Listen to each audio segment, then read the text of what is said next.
محبت کی ضرورت پارٹ 7۔ چودھری کو پتہ چلے گا کہ ہم تو کراچی کی تیاری کر کے بیٹھے ہیں، وہ کہیں ایسا فیصلہ نہ کر دے کہ ہمیں مجبوراً ابا کے پاس جانا پڑے۔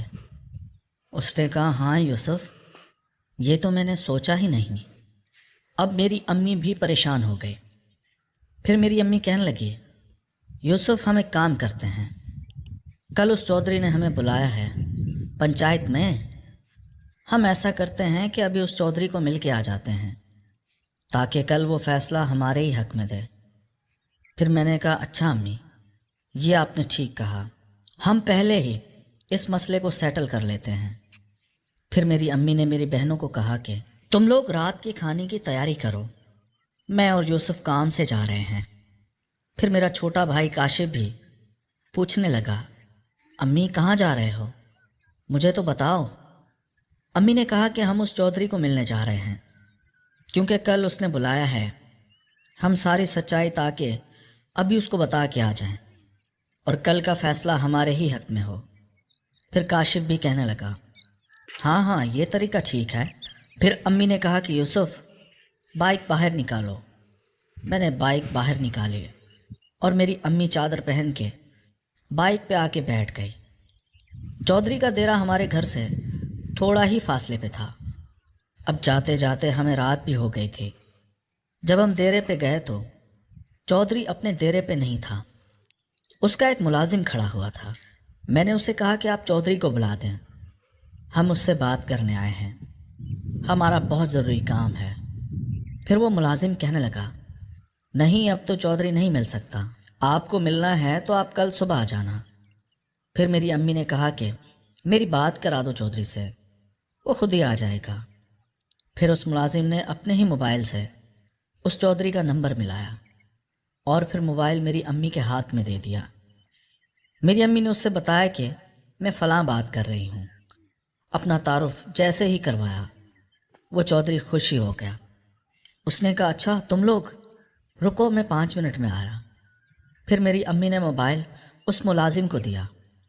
چودھری نے اس ملازم کو کہا کہ ہمارے لیے چائے بسکٹ کا بندوبست کرے، ہماری اچھی خدمت کرے، وہ بھی آ رہا ہے۔ اور پھر وہ ملازم بھاگتا ہوا گیا۔ کہا، سر جی کیا پئیں گے؟ بوتل چائے؟ وہ ہمیں کوئی عام انسان سمجھ رہا تھا، لیکن چودھری نے ہمارا خیال رکھنے کے لیے اسے کہہ دیا تھا۔ اب اس کے تیور ہی بدل گئے تھے۔ پھر میری امی مجھے آنکھوں سے اشارے کرنے لگی کہ اب دیکھو اس کے لہجے میں کیسے چینج ہو گیا ہے۔ اور پھر ہمارے لیے وہ کرسیاں لایا، ٹیبل بھی لایا۔ ہم وہیں باہر صحن میں بیٹھ گئے۔ وہ صحن بہت ہی خوبصورت بنا ہوا تھا، نیچے ہری گھاس تھی اور ہر طرح کے پھول لگے ہوئے تھے جن میں سے اچھی اچھی خوشبو آ رہی تھی۔ اور تھوڑی دیر بعد وہ ملازم چائے اور بسکٹ اور پھر ٹھنڈا پانی بھی لے کے آ گیا۔ ہم چائے پی رہے تھے کہ ڈیرے میں گاڑی کی انٹری ہوئی، اس میں چودھری تھا۔ ملازم بھاگتا ہوا گیا، اس گاڑی کا دروازہ کھولا اور اس میں سے وہ چودھری باہر نکلا جس کی آنکھیں صرف میری امی پر جمی ہوئی تھی اور وہ فاتحانہ طریقے سے مسکرا رہا تھا۔ چودھری کا آج پروٹوکول دیکھ کے میرا دل بھی یہی کہہ رہا تھا کہ کاش میری امی ان سے شادی کر لے، لیکن میرے لیے ایک اور بھی مسئلہ تھا۔ اگر میری امی اس چودھری سے شادی کر بھی لیتی تو میں امی سے کیسے سکون لیتا، جو کہ میں نے پلان بنا رکھے تھے۔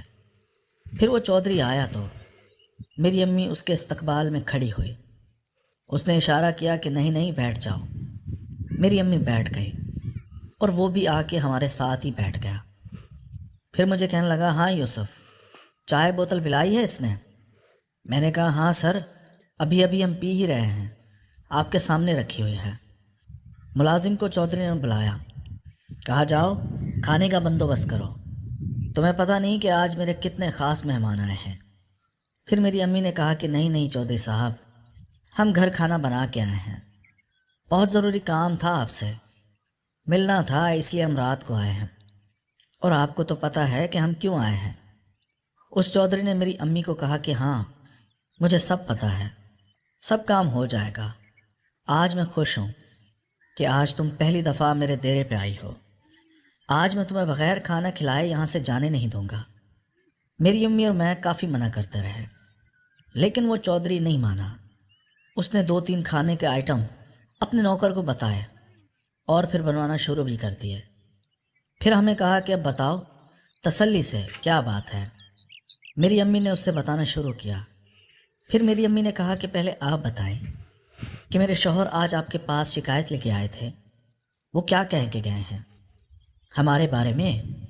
پھر وہ چودھری بتانے لگا کہ تمہارا شوہر کہہ رہا ہے کہ میری بیوی ٹھیک نہیں ہے، وہ گھر نہیں بسانا چاہتی، شاید وہ کہیں اور شادی کرنا چاہتی ہے، اسی لیے تو اپنے بچوں کو لے کے یہاں سے چلی گئی ہے، اور بھی طرح طرح کے الزام لگا رہا تھا تم پہ۔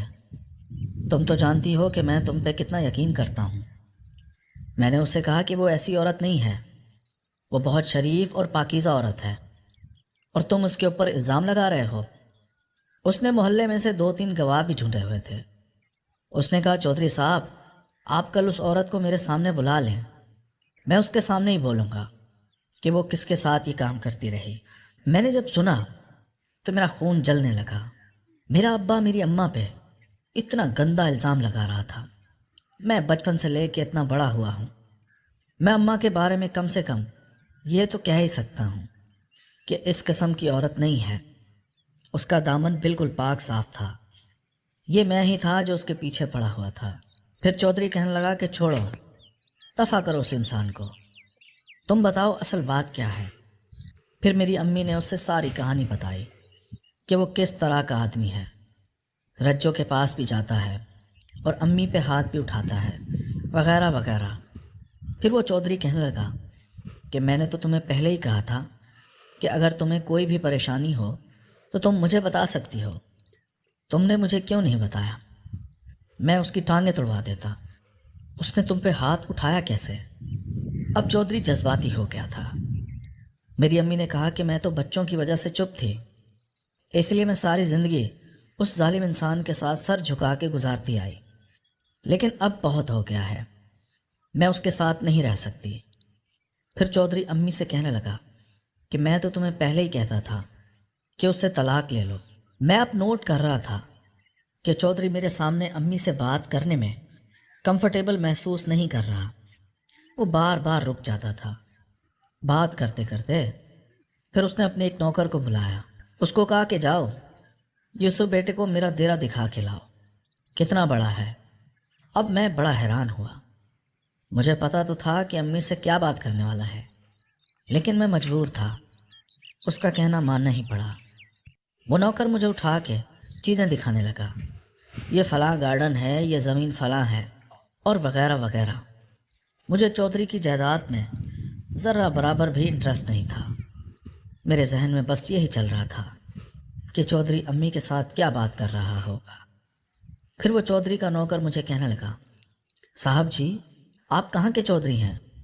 میں اس نوکر کو جانتا تھا، وہ ہمارے ہی شہر کا تھا، شاید وہ نوکر مجھے نہیں پہچانتا تھا، اس لیے وہ بھول گیا۔ میں نے کہا میں تو کہیں کا چودھری نہیں ہوں، میں تو ایک عام سا انسان ہوں، میری چھوٹی سی دکان ہے۔